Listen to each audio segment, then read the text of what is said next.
জয় হিন্দ। আমরা দেখব ভারতবর্ষের বিভিন্ন দিক, যেরকম উত্তর, দক্ষিণ, পূর্ব, পশ্চিম। উত্তর দিকের রাজ্যের নাম হচ্ছে কি লাদাখ,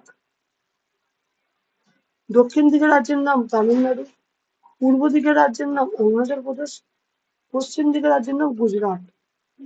লাদাখের উত্তরে অবস্থিত ইন্দিরা কোল ভারতের উত্তরতম বিন্দু। ইন্দিরা কোলের ঠিক কাছেই অবস্থিত সিয়াচেন হিমবাহ, যেটা ভারতবর্ষের বৃহত্তম হিমবাহ।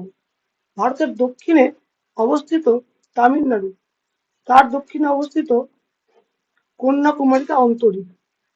ভারতের পূর্বে অবস্থিত অরুণাচল প্রদেশ রাজ্য, তার পূর্বে অবস্থিত কিবিথু। ভারতের পশ্চিমে অবস্থিত গুজরাট, তার পশ্চিমে অবস্থিত গুহারমতি। ভারতের ইন্দিরা কল থেকে কন্যাকুমারিকার মধ্যে দূরত্ব ৩,২১৪ কিলোমিটার। গুহারমতি থেকে কিবিথু এর দূরত্ব ২,৯৩৩ কিলোমিটার।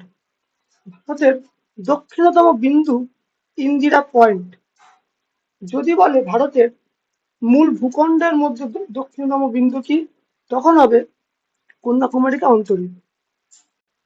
ইন্দিরা পয়েন্টের পূর্বে নাম ছিল পিগমিলিয়ান পয়েন্ট।